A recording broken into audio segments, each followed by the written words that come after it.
abrir as nossas Bíblias no Evangelho de Marcos, capítulo 13. Evangelho de Marcos, capítulo 13. Nós leremos apenas os versos 24 até o verso 27. Do verso 24 até o verso 27. Evangelho de Marcos, capítulo 13, versos 24 até o verso 23. A palavra de Deus diz assim: Mas naqueles dias, após a referida tribulação, o sol escurecerá, a lua não dará a sua claridade, as estrelas cairão do firmamento e os poderes do céu serão abalados. Então, verão o Filho do Homem vir nas nuvens com grande poder e glória. E ele enviará os anjos e reunirá os seus escolhidos dos quatro ventos, da extremidade da terra até a extremidade do céu. Oremos. Amado Deus, que bom é estarmos na Tua casa, congregados como o Teu povo, para Te bendizer o nome. O Senhor é digno de receber todo louvor, toda glória, toda adoração. E a nós, simples, ó Deus, homens, cabe-nos nos render diante da grandeza do Teu ser, para Te cultuar. E aqui estamos, Senhor, com este propósito. Mas também queremos ouvir a Tua voz, pois ela é poderosa para transformar a nossa vida, para estabelecer valores e para nos conduzir nas experiências da vida terrena. Que o Senhor nos edifique, fortaleça a nossa fé e nos ajude, Senhor, pela ação do Teu Espírito, a compreender aquilo que diz a Tua palavra nesta manhã. Assim nós oramos em nome de Jesus. Amém. Meus amados irmãos, neste mês de dezembro, a nossa equipe pastoral planejou uma série de mensagens com um tema geral, Nosso Grande Rei. A nossa intenção com esta série de mensagens foi destacar a realeza do Senhor Jesus Cristo. A primeira mensagem foi trazida por mim no dia 10 de dezembro, com um assunto sobre o nascimento de Jesus. A segunda mensagem foi dirigida pelo pastor Alisson e ele esteve abordando o tema do ministério de Jesus, destacando as nuances, os detalhes do ministério que o Senhor Jesus exerceu entre nós. A terceira mensagem foi dirigida pelo pastor João Batista, na qual ele destacou a vitória do Senhor Jesus Cristo. E nesta manhã, o meu propósito é destacar o retorno do Senhor Jesus Cristo. Se observarmos a cronologia bíblica, nós estaremos percebendo que as Escrituras demonstram que o Natal de Jesus, ou seja, o nascimento de Jesus, foi parte de um amplo plano que Deus decretou antes da criação do mundo quanto à nossa salvação. No nascimento de Jesus, o Verbo, como João declara no seu Evangelho, ele se fez carne. No seu ministério, ele se revelou como o Cristo, o Messias prometido. Na cruz, como Cordeiro de Deus, ele triunfou sobre o pecado e sobre a morte, derramando ali o seu precioso sangue, fazendo expiação em nosso lugar. E no retorno, o Cordeiro de Deus, será revelado como leão, e ele virá para julgar toda a terra. No passado, os profetas anunciaram a vinda do Messias, ora destacando a sua humilhação, ora destacando a sua exaltação. Os profetas, certamente, não tinham uma noção exata do que eles estavam mencionando sob inspiração divina. Fato é que Jesus vem no estado de humilhação, mas na sua segunda vinda, ele virá gloriosamente, revelando grande poder e autoridade. Mas os profetas anunciaram a vinda de Jesus, e justamente por causa deste anúncio, no passado, as nações, especialmente a nação de Israel, aguardou ansiosamente pela revelação daquele que traria tempos de paz e de justiça eternos. Neste contexto, os judeus estavam atentos a todos os eventos que estavam acontecendo em Jerusalém.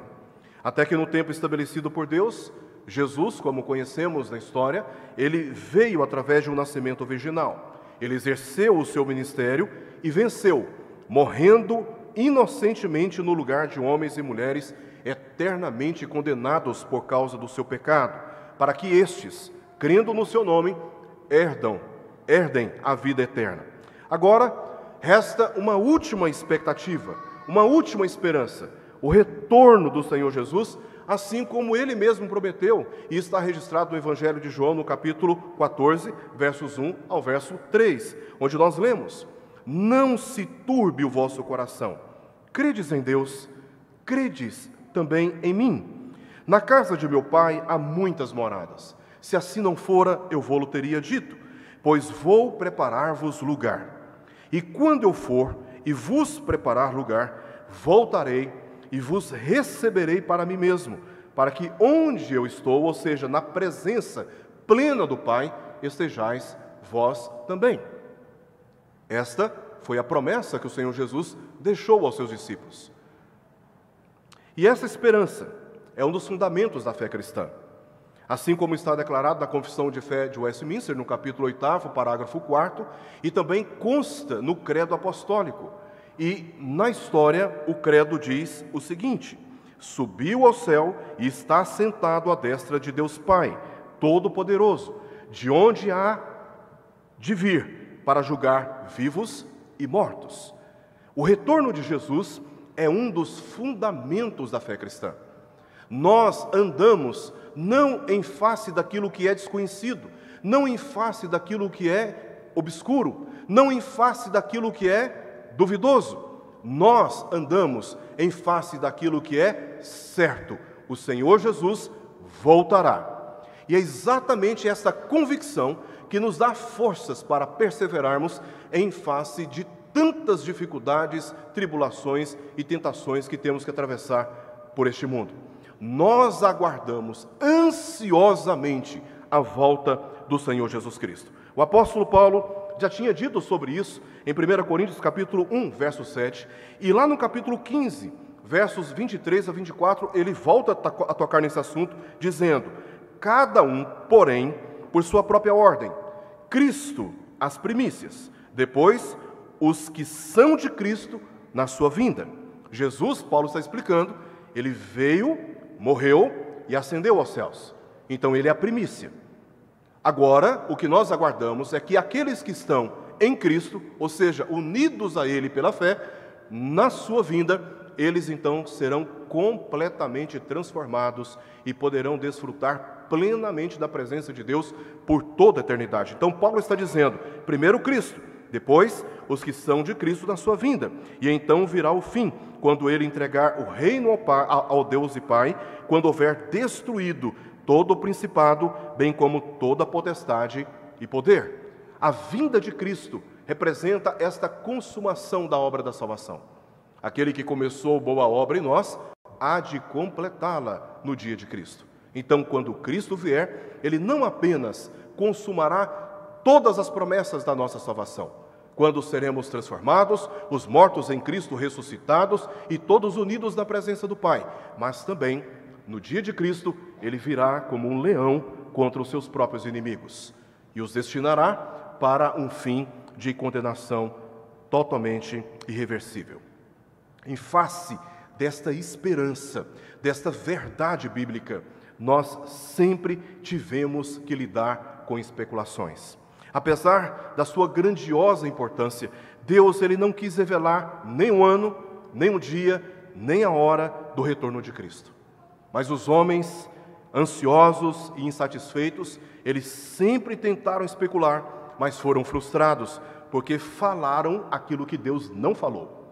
E eu trago aqui alguns exemplos de homens da história que tentaram especular o dia do retorno de Cristo. O primeiro, William Miller, líder fundador do Adventismo do sétimo dia. Por meio de uma hermenêutica totalmente especulativa do livro de Daniel, ele afirmou que o retorno de Jesus seria no dia 22 de outubro de 1844. Essa declaração criou uma expectativa frustrante para milhares de pessoas, porque todos os adeptos do Adventismo na época, eles se reuniram nos seus templos e ficaram exatamente naquele dia aguardando o retorno de Jesus, que não aconteceu. Outro que tentou especular a data do retorno de Jesus foi o Charles Russell, líder fundador das Testemunhas de Jeová. Ele afirmou que o retorno de Jesus seria em 1914. E, neste mesmo ano, todos os atuais governos, palavras dele, seriam destituídos, porque Cristo seria o regente sobre todas as nações. Aquela visão dispensacionalista de que Jesus, na vinda de Jesus, ele então ia destituir todas as autoridades, todos os governos, ia amarrar o maligno e assim estabelecer um milênio literal sobre a terra, no qual ele seria o governante supremo sobre todas as nações. E ele então afirmou que neste ano, 1914, seria o último ano dos atuais políticos. Quando a data passou, para se desculpar, palavras dele, disse o seguinte: que o pensamento de que a igreja seria reunida na glória antes de outubro de 1914, certamente exerceu um efeito estimulante sobre milhares de pessoas, as quais, portanto, louvam a Deus, mesmo por causa do erro. Então, para se desculpar, ele disse: olha, teve um efeito positivo, teve um resultado positivo. O resultado é que as pessoas aguardaram ansiosamente e hoje elas louvam a Deus, mesmo por causa do erro, porque aquilo criou um estímulo na vida da igreja, entre os cristãos. E assim, ele abriu a porta dos fundos e saiu, como saiu também pela mesma porta William Miller, quando afirmou que Jesus voltaria em 1844. Outro que tentou fazer uma especulação e que teve um grande alvoroço foi William Marion Branham, um famoso evangelista norte-americano, também conhecido como profeta no início do século XX. No seu livro, 7 Eras da Igreja, e aqui eu uso palavras dele que constam no livro, ele diz assim: creio sinceramente e afirmo, como estudante particular da palavra, e por divina inspiração, ele se declarava inspirado pelo Espírito Santo, na mesma ordem dos profetas e apóstolos do passado. Ele disse: creio sinceramente e afirmo como estudante particular da palavra, e por divina inspiração, que 1977 deverá encerrar o sistema mundial e iniciar o milênio. Mais adiante ele acrescentou dizendo que, embora nenhuma criatura saiba o dia e a hora, não se diz nas Escrituras que não poderíamos saber o ano. Então ele rascou e disse que o ano da vinda de Jesus seria em 1977.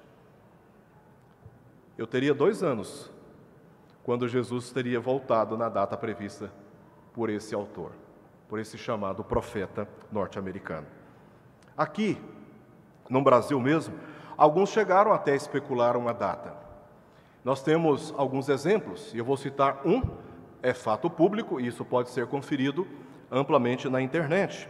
A senhora Valnice Milhomes, ela insinuou que Jesus voltaria num dia de Shabá, num dia de sábado, do ano 2007. E ela faz uma matemática de que a antiga aliança foram os 2.000 anos, foi o período antes da vinda de Cristo, 2.000 anos, ela fez uma matemática de três períodos de 2.000 anos, e que 2007, nas contas dela, isso seria uma revelação que ela tinha recebido da parte de Deus através da análise das Escrituras, que o ano 2007 encerraria esses 6.000 anos, que ela fez uma leitura da história, desde a criação até o ano 2007, encerrariam então 6.000 anos. E, por isso, a partir de 2007, iniciaria o 7º dia, que é o dia do descanso. E ela entendendo assim, então, que possivelmente Jesus voltaria no ano 2007. Notamos essa ansiedade por saber uma data também, aí voltando um pouco mais na história, nos próprios discípulos de Jesus. Essa ansiedade por saber a data, ela não é nova, ela é antiga. Os discípulos de Jesus estavam com ele. Jesus já tinha sido ressuscitado, Jesus estava com os discípulos, e naquele momento, quando Jesus estava ensinando muitas coisas para eles, Jesus mencionou que sobre um tempo, não muito depois daqueles dias em que Jesus estava com os discípulos na região da Galiléia, eles seriam batizados com o Espírito Santo. Isso está registrado em Atos, capítulo 1. Então, os discípulos, quando ouviram a respeito disso, resolveram fazer a seguinte pergunta para ele: Senhor, será este o tempo em que restaures o reino de Israel? Os discípulos já tinham entendido que Jesus, ele voltaria, que ele seria assunto aos céus, mas que ele voltaria. E quando ele voltasse, ele restauraria todas as coisas. Ele seria o rei sobre todas as coisas, sobre todos os homens. Então, os discípulos aproveitaram e perguntaram: Senhor, então exatamente quando formos batizados com o Espírito, será a data do seu retorno? Quando o Senhor voltará e aí então assumirá? É óbvio, os discípulos estavam pensando em um governo político, libertando os judeus do poder de Roma e assim restaurando o reinado de Davi, de uma maneira mais ampla, mais significativa. Então, a resposta de Jesus foi clara e bem objetiva, dizendo: não vos compete conhecer tempos ou épocas que o Pai reservou pela sua exclusiva autoridade. Não sabemos exatamente o ano, nem o dia, nem a hora do retorno de Jesus. Os discípulos, como nós, não temos dúvidas sobre o evento em si. Nós não temos dúvidas sobre o evento em si. Que Jesus voltará é fato para nós resolvido. Mas muitas vezes nos sentimos tentados a especular quando isto vai acontecer. Os discípulos não tinham dúvidas do fato, mas tinham dúvidas sobre a ocasião. Por isso fizeram duas perguntas para o Senhor, e agora eu peço para que voltem seus olhos para o texto bíblico. Eles fizeram duas perguntas, capítulo 13, verso 4, aí no início, está no nosso contexto. Eles perguntaram para Jesus: dize-nos quando sucederão essas coisas? A primeira pergunta. E que sinal haverá quando todas elas estiverem para cumprir-se? Duas perguntas. Então Jesus resolveu responder. Ele respondeu cada uma dessas perguntas. Primeiramente, ele respondeu uma ordem inversa quanto ao sinal, entre os versos 5 ao verso 23. Aqui nós temos a resposta de Jesus sobre os sinais que antecederão o seu retorno. O mundo seria marcado por tribulações e estas seriam intensificadas com a aproximação do fim. Então Jesus está dizendo: vocês querem saber quando? Observem os sinais, eles vão se intensificando. À medida que o fim se aproxima, esses sinais vão se intensificar. Em seguida, ele respondeu quando sucederia o fim.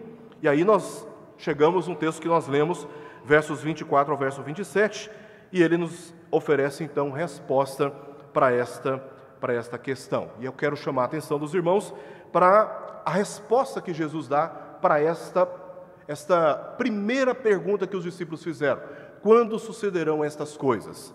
A primeira resposta que Jesus nos dá, agora no verso 24, na parte A, Jesus diz assim: mas naqueles dias, após a referida tribulação. Então, ele revelou exatamente quando iria voltar, após a referida tribulação que ele mencionou nos versos anteriores. Essas terríveis aflições previstas pelo nosso Senhor se referiam tanto à queda de Jerusalém, que aconteceria no ano 70 depois de Cristo. Foi um caos em Jerusalém, gente correndo para tudo quanto é lado, inimigos por toda parte, pessoas mortas pelo caminho. Foi um período em que o templo de Jerusalém foi destruído. Foi um período muito tenso para o povo judeu. Muito tenso. Até hoje, o povo judeu não é o mesmo depois da queda de Jerusalém, depois da destruição do templo em Jerusalém. Mas Jesus também estava se referindo, obviamente, a uma grande tribulação, porque aquilo seria apenas o princípio das dores. E Jesus se refere a uma grande tribulação, como ele disse no verso 19, como nunca houve desde o princípio do mundo que Deus criou até agora e nunca jamais haverá. Então Jesus não está falando de uma tribulação geograficamente localizada. Jesus está falando de uma tribulação que é estendida sobre todas as nações. E nós temos no próprio texto afirmações que nos dão base para crermos nisso. Primeiro, ele diz sobre o verso 6, no verso 6, o crescimento dos falsos profetas. Este é um sinal escatológico. Eu não sei como os irmãos observam os nossos dias, o quanto tem crescido o número de pessoas que sobem nos púlpitos e arriscam falar aquilo que Deus não falou, se propondo a pregar as Escrituras, mas pouco se fala das Escrituras. Se propõem a consolar o povo, mas fazem isso usando métodos da psicologia, métodos da filosofia, métodos da análise de comportamento humano, não instrumentalizando as Escrituras Sagradas. Fazendo comércio no meio do povo de Deus, oprimindo e manipulando as massas para obterem vantagens ilícitas no meio do povo de Deus. Há muitos homens no nosso meio falando o que Deus não falou, lendo as Escrituras como um trampolim para suas ideias pessoais, e nos bastidores, vivendo uma vida completamente contraditória, dentro de casa, nos negócios, na relação com a sociedade, na relação com as bebidas alcoólicas, no contato com o sexo oposto, e inclusive nas redes sociais, usando palavras que não são condizentes com a boa fé. Se observarmos atentamente os nossos dias, aquilo que Jesus disse há mais de 2000 anos atrás, tem se intensificado, meus irmãos. O apóstolo João já tinha dito isso na sua primeira epístola, sobre o crescimento dos falsos profetas, falsos líderes, falsa piedade, heresias, homens perversos, que distorcem a verdade, pregam a sua própria vida, falam o que Deus não falou. Este é um sinal escatológico que Jesus está dizendo: vocês precisam observar o crescimento dos falsos profetas. Porque à medida que se multiplicam, por isso que eu acredito, irmãos, que o avivamento, o grande avivamento da igreja, que nós podemos aguardar com certeza, não é aquele avivamento localizado, não é aquele momento de entusiasmo nas orações, nos jejuns, que dura talvez uma semana, um mês, talvez alguns meses, mas o grande avivamento que eu sinceramente aguardo na vida da igreja é quando o Senhor for revelado do alto dos céus.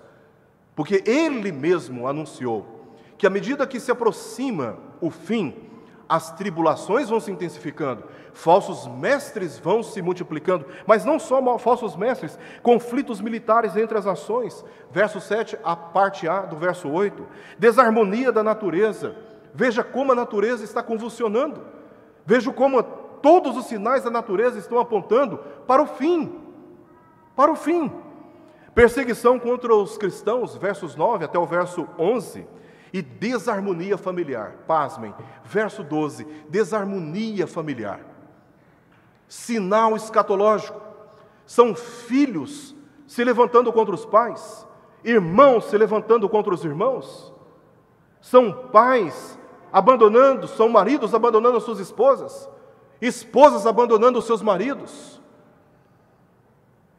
E olhando honestamente para a trajetória histórica da humanidade, da nossa sociedade, nós não estamos caminhando para uma pacificação. O que nós observamos é, na verdade, uma intensificação desses problemas. Casas destruídas, famílias destruídas. E nós, pastores, presbíteros, na linha de frente, tentando, implorando, suplicando, insistindo, não abandone a sua esposa, não abandone o seu marido, cuide do seu filho, ore em casa, ore uns pelos outros. E às vezes, somos angustiados pela sensação de que o nosso esforço não está alcançando o objetivo planejado. Os dias são maus, as tribulações estão se intensificando. Mas o apóstolo Paulo ainda acrescenta, na primeira e na segunda epístola de Timóteo, um aumento exponencial das heresias e da apostasia. Pessoas que tiveram oportunidade. 1 Timóteo capítulo 4, versos 1 ao verso 3. pessoas que tiveram a oportunidade de ouvir o Evangelho, de conhecer a verdade, de andar entre nós, de nos saudar com a paz do Senhor, de contribuir fielmente com seus dízimos e ofertas, de cantar louvores, de participar à frente de ministérios, pequenos grupos, por exemplo, e de repente abandona a comunhão dos santos, abandona a palavra do Senhor, já não ora mais, já está mais comprometido com o mundo do que com as verdades da palavra de Deus. E aí a gente olha e fica pensando, será culpa de quem? Será culpa do pastor? Será culpa do presbítero Gessé? Será culpa do presbítero fulano de tal? Será que é porque houve um escândalo entre a igreja por causa de um ou de outro? Meus irmãos, nem sempre é causa de omissão dos nossos líderes. Nem sempre é causa da omissão e da falta de pastoreio daqueles que ocupam funções de autoridade para este fim. O que tem acontecido é que, apesar da palavra ser pregada, é uma previsão escatológica de que muitos dentre nós abandonarão a fé e se comprometerão mais com as sutilezas do diabo do que com a sabedoria divina. E vão viver no mundo porque amam o mundo. Tiveram um vislumbre da glória celestial. E atraídos por ela, se acomodaram na vida cristã. Mas, por falta de raízes profundas, por falta de uma verdadeira intimidade com o Senhor Jesus Cristo, por falta de uma fé bíblica, facilmente abandonam a fé e voltam para o mundo. E o apóstolo Paulo diz que nos últimos dias a apostasia vai aumentar. Alimentada, cultivada e provocada por heresias, por pessoas que não pregam a palavra de Deus. Então as pessoas vão abandonar a fé. Ele acrescenta, o apóstolo Paulo, em 2 Timóteo, capítulo 3, versos 1 ao verso 5, um aumento exponencial da desordem moral e da hipocrisia religiosa. Aumento exponencial da desordem moral.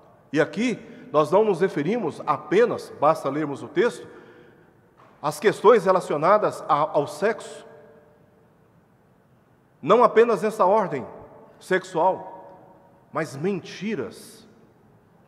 E é por isso que ele relaciona a hipocrisia religiosa, que é vender ou expor, apresentar-se como piedosos, muitos homens, quando na verdade não são piedosos. Não amam a palavra, não amam o Senhor Jesus, não temem a Deus. Então, meus irmãos, Jesus está dizendo, aqui no texto do capítulo 24, verso parte A, que a sua vinda será depois dessas referidas tribulações. Então, enquanto essas tribulações, elas não se intensificarem na medida que o próprio Deus já estabeleceu, Jesus não voltará. Apesar dessa notícia ser uma notícia aparentemente desanimadora, pessimista, saber que estamos andando num mundo em que as coisas vão se tornar cada vez piores, para nós, irmãos, essa notícia, ela não apenas desanima, mas ela também anima. Por quê? Porque nós temos, em primeiro lugar, a certeza de que Deus, Ele é soberanamente sábio e possui conhecimento sobre todas as coisas, inclusive sobre o nosso futuro. Apesar de não entendermos todas as coisas, entendemos que Ele planejou tudo e sabe o que está fazendo na história, e tudo o que Ele faz é justo e perfeito. Parece que o mundo está fora de controle, parece que a sociedade e os seus valores já estão perdidos, mas não podemos perder a noção de que existe um Deus assentado num alto e sublime trono, de onde governa todas as coisas. E há uma mensagem consoladora para nós, lendo o livro de Apocalipse com cuidado. é que no meio dessas tribulações, Cristo está no meio da sua igreja, reinando soberanamente, nos fazendo perseverar por obra do Espírito Santo. Então, apesar do caos lá fora, o caos humano, o caos da natureza, nós estamos firmados pela obra redentora de Jesus Cristo, que em nosso meio reina e reinará para todo sempre. Em segundo lugar, Deus, Ele é soberanamente poderoso para governar sobre todos os eventos, de modo que a salvação do seu povo seja maravilhosamente garantida. Os seus jamais serão perdidos. Por isso Jesus disse no verso 20 aí do capítulo 13, não tivesse o Senhor abreviado aqueles dias, e ninguém se salvaria. Não tivesse o Senhor abreviado aqueles dias, e ninguém se salvaria, mas por causa dos eleitos que Ele escolheu, abreviou tais dias. O Senhor nos tem nas suas mãos, e nós jamais poderemos ser perdidos. Podem os céus escurecerem sobre a nossa cabeça, podem os caminhos serem tomados por pedras e espinhos, podem enfermidades roubarem a nossa saúde, podem as ansiedades abalarem a nossa alegria e a nossa motivação. A nossa salvação está garantida. Nada e ninguém poderá nos separar. Como diz Paulo em Romanos capítulo 8, nem mesmo as tribulações serão capazes de nos separar do amor de Deus que está em Cristo Jesus. Então, primeiramente, Jesus, Ele afirma que depois dessas tribulações, Ele virá. E aqui nós temos alguns eventos marcantes, dados por Jesus, que precisam ser observados, a parte B do verso 24 agora, até o verso 25. Diz o texto, o sol escurecerá, a lua não dará a sua claridade, as estrelas cairão do firmamento e os poderes dos céus serão abalados. Esta é uma linguagem muito descritiva. Esta é uma linguagem figurada, não literal. Isso é importante para compreendermos o texto. Jesus não está falando de eventos que acontecerão literalmente segundo essas palavras. Jesus está aqui se referindo a algo muito mais profundo. Se o sol perder o seu brilho, a lua também perde. Ela não tem luz própria, ela reflete a luz do sol. Neste contexto, as estrelas caem do céu, no sentido de que também perderão a sua alta posição de brilhar nos céus. E conforme lemos em Gênesis, no livro de Gênesis, o sol faz referência ao dia, enquanto a lua foi criada com o propósito de iluminar a noite. Então o sol faz referência ao dia e a noite faz referência... o sol faz referência ao dia e a lua faz referência à noite. E que essas descrições indicam é a ausência de luz, de trevas, de tribulações persistentes e crescentes em todo o tempo, dia e noite. A terra será coberta por grandes tribulações, e isso está no contexto. Mas como Davi disse, ao anoitecer pode vir o choro, mas a alegria vem pela manhã. Houve trevas sobre a terra antes da saída dos israelitas no Egito. Esta foi a 9ª praga, quando houve trevas sobre a terra. Todo o Egito foi coberto por densas trevas, como também houve trevas no dia da morte de Jesus em Jerusalém, mas depois ressuscitou. Assim como as trevas anteciparam a libertação dos israelitas no Egito, as trevas anteciparam a gloriosa ressurreição de Jesus dentre os mortos. Assim, as crescentes tribulações terrenas antecedem o glorioso retorno de Jesus. Essa passagem nos ensina que todo o universo reagirá naquele dia, como tudo no corpo de uma mãe reage ao nascimento do seu próprio filho. De maneira que, olhando agora para o nosso texto, versos 3 até o verso 3, nós temos aquilo que o próprio Jesus chama de princípio das dores, representando aqui as primeiras contrações da humanidade, deste mundo, do universo, em relação à vinda do Senhor Jesus. Depois, nos versos 14 até o verso 23, a grande tribulação representa o momento do parto. É quando as dores estão mais fortes, mais intensas. E aí, os versos 24 ao verso 25, nós temos aqui a revelação do Filho do Homem, representando o nascimento, ou a manifestação, ou a revelação, a aparição do Senhor Jesus Cristo. Tudo devidamente encadeado, tudo devidamente planejado. E aqui nós vamos para o verso 26. Uma vez que as primeiras contrações aconteceram, chegando ao ápice das dores dessas contrações, com a grande tribulação, ou a intensificação das tribulações no mundo, agora tem um momento mais glorioso, que é o nascimento ou a revelação do Senhor Jesus Cristo. Por isso o verso 26 diz: então, depois dessas tribulações, verso 26, então verão o Filho do Homem vir nas nuvens com grande poder e glória. Este é o evento real do retorno de Jesus, e há 3 pontos significativos aqui nessa passagem. Primeiramente, Jesus é o Filho do Homem.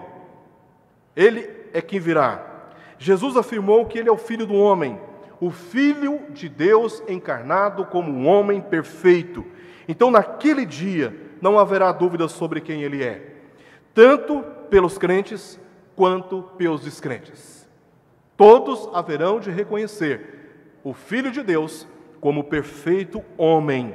Na cruz, ferido e humilhado, quando as trevas cobriram os céus de Jerusalém, Jesus orou, entregando o seu espírito nas mãos do Pai, e expirou. Um soldado romano, um centurião, que estava ali perto e participou de todos aqueles escárnios, de todas aquelas crueldades, atento a cada detalhe da crucificação. Depois que Jesus entregou o seu espírito nas mãos do Pai, ele mesmo disse, dando glórias a Deus: verdadeiramente este homem era justo. Lucas capítulo 23, versos 46 ao verso 47. Tanto crentes como incrédulos haverão de reconhecer Jesus. No dia do seu retorno, não haverá nenhuma ostentação do ateísmo, como lemos em Filipenses capítulo 2, versos 10 até o verso 11, que ao nome de Jesus se dobrará todo o joelho, nos céus, na terra e debaixo da terra, e toda língua confessará que Ele é Senhor, para a glória de Deus Pai. Não haverá ninguém que não reconheça que Ele é o Filho de Deus. Todos haverão de dizer, como aquele centurião romano: este era verdadeiramente um homem justo. Todos haverão de dar glórias a Deus. E aí, como diz o próprio texto, ainda no verso 26, todos testemunharão este retorno, porque será um retorno visível.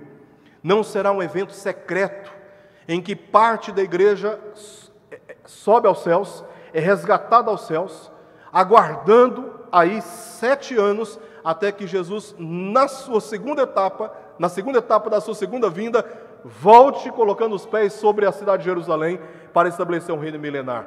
Nada disso. As Escrituras não sustentam essa perspectiva dispensacionalista. Pelo contrário, na vinda de Jesus, que será um evento único, os céus revelarão a pessoa bendita de Jesus. E como diz o texto, todo olho verá. Não será um evento secreto, deixando alguns para trás, se é que vocês me entendem. Nenhum dos crentes em Cristo, nenhuma das ovelhas do Senhor, nenhum daqueles que tiveram as suas vestiduras lavadas no sangue do Cordeiro, ficará para trás. Todos serão reunidos na presença do Senhor, e todo olho verá, e toda língua confessará que Ele é Senhor, para a glória de Deus Pai. E Ele virá, como diz o texto, com grande poder e glória, porque as trevas daquele dia, Conforme vimos aqui na parte B do verso 24 e verso 25, essas trevas serão dissipadas pela poderosa e gloriosa revelação do Senhor Jesus, e tudo servirá para demonstrar o grande poder, a grande glória do Filho do Homem, que haverá de sujeitar todos os homens ao seu domínio e reino, executando juízo. Executando juízo. E aí, temos na parte final, verso 27, algo que o Senhor haverá de fazer. No verso 27 diz que Ele enviará os seus anjos e reunirá os seus escolhidos dos quatro ventos, da extremidade da terra até a extremidade do céu. O terceiro evento será a reunião dos eleitos. Existem dois pontos significativos aqui nessa passagem. Primeiro, Deus, através dos seus anjos, diz o texto, reunirá os seus escolhidos.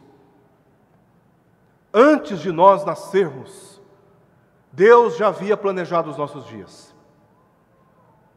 Deus já havia estabelecido a nossa salvação. E o que Jesus veio foi executar um plano traçado segundo os decretos eternos de Deus.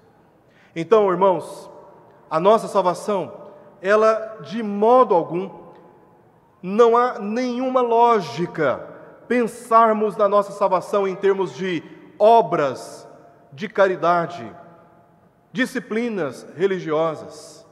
Embora todas essas coisas são válidas na fé cristã, como expressão de uma fé existente em Jesus Cristo, não como causa dela. Porque a salvação é obra da graça de Deus, exclusivamente obra da graça de Deus. E se hoje estamos na presença do Senhor, estamos porque Ele nos amou quando nós não o amávamos. Estamos na presença do Senhor quando mortos não tínhamos a menor condição de responder a tamanha prova de amor na cruz do Calvário. O Espírito Santo, enviado pelo Pai e pelo Filho, visitou a mim e visitou a você. Ele foi ao seu encontro, Ele te tomou pelas mãos, revelou quanto você é perverso, quanto o seu coração é doente, quanto as suas inclinações, suas vontades, suas intenções, suas reações são controladas pelo pecado. O Espírito nos mostrou a nossa verdadeira condição de pecadores miseráveis, como dizia o pastor Erle,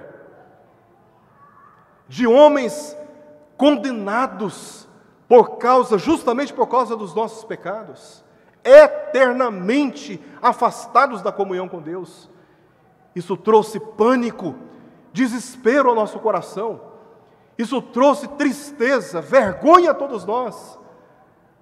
E como João, em Apocalipse capítulo 5, que cai em prantos porque ninguém foi achado justo para tomar o livro na mão daquele que estava sentado no trono e abrir os seus selos, revelando os decretos redentivos de Deus estabelecidos na eternidade, João cai em prantos e chora em desespero. Mas a boa notícia é que Deus enviou o seu Filho, o justo, para morrer pelos injustos. E nós, então, representados por Ele, tivemos a nossa pena cancelada, a nossa dívida cancelada.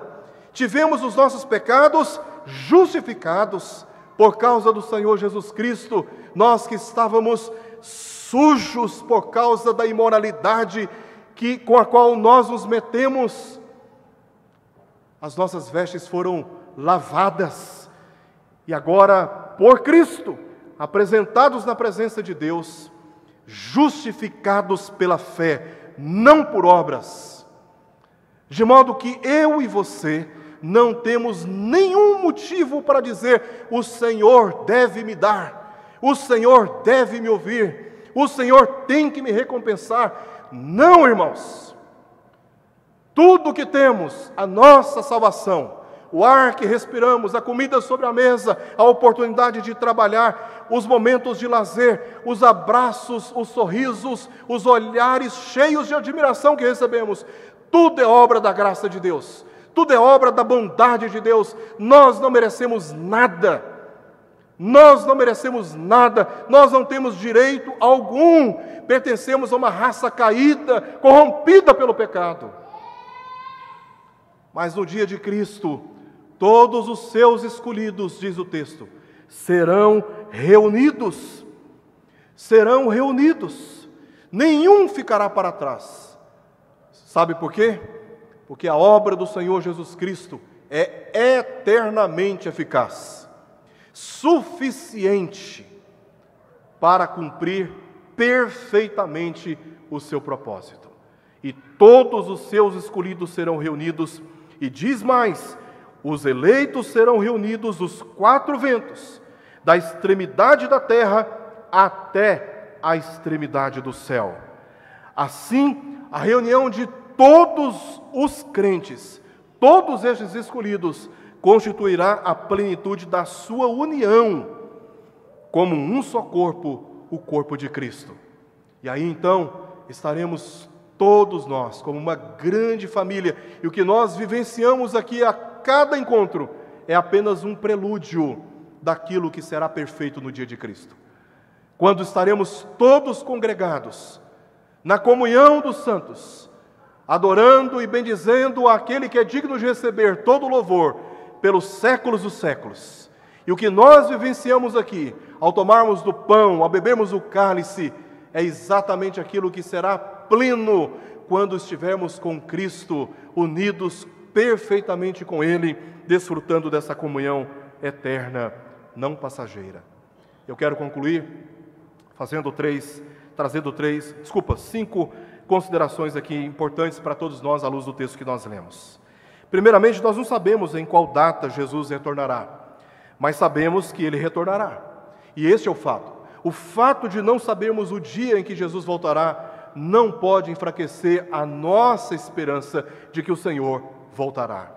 E Ele voltará sim. Os profetas enviados, eles predisseram isto. Jesus também prometeu isto, e todos os sinais foram dados. Basta observarmos os sinais e então perceberemos que o dia está cada vez mais próximo. Em segundo lugar, o retorno de Jesus representa a consumação da nossa salvação, como eu já tinha dito aqui. Os crentes que tiverem morrido terão seus corpos ressuscitados. Os que estiverem vivos serão transformados.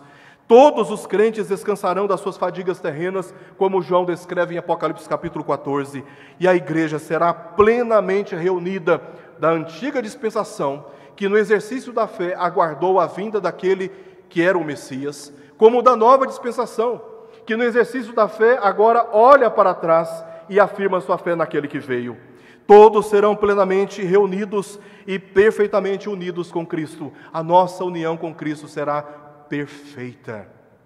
Hoje, irmãos, nós desfrutamos apenas parte daquilo que será pleno quando Cristo voltar. O dia, em terceiro lugar, do retorno de Jesus será o dia desta consumação da nossa salvação, mas também de sentenças eternas contra Satanás, seus anjos, contra os incrédulos e contra todo o sistema perverso e idólatra que há no mundo. O dia de Cristo será um dia esperado por nós, um dia de glória. Mas para aqueles que negam o Filho de Deus publicamente, esse dia será um dia terrível. Esse dia será um dia implacável, em que a ira de Deus será derramada sem qualquer sinal de misericórdia, porque Ele virá como um leão, rugindo contra os seus inimigos, e não haverá como escapar da sua justiça. Em quarto lugar, neste mesmo dia, o poder da morte será completamente e eternamente neutralizado sobre os crentes em Cristo, e nunca mais serão afligidos, nunca mais passarão pelo luto, nunca mais haverá motivo para dor e para lamentos. Em último lugar, a Bíblia nos exorta a nos preparar para o dia do Senhor, nos santificando do pecado, reconhecendo, irmãos, a nossa pecaminosidade, recorrer à palavra do Senhor, que é poderosa para nos santificar. Não deixe de ler a sua Bíblia, não deixe de estudá-la, não perca a oportunidade de ouvir a palavra do Senhor, de buscar a Deus em orações, para obter do Senhor sabedoria, força. Não deixe a comunhão com a igreja, porque aqui todos nós somos fortalecidos nesta peregrinação, nesta jornada na qual todos nós nos encontramos rumo à glória celestial. Nós precisamos uns dos outros na luta contra o pecado. Então, busque amadurecer a sua confiança na palavra de Deus e persevere na fé contra todas as forças deste mundo, porque tudo o que há no mundo, suas concupiscências e a vaidade, todas elas estão militando contra nós todos os dias, pela televisão, rádio, músicas e amizades. Muito cuidado, meus irmãos. Estamos sendo atacados constantemente por forças do mal que tentam enfraquecer a nossa fé e nos desviar do caminho que o Senhor planejou para nós. Que o Senhor nos abençoe à luz dessa verdade e nos dê a graça de perseverarmos rumo a essa esperança que nos aguarda no retorno do Senhor Jesus.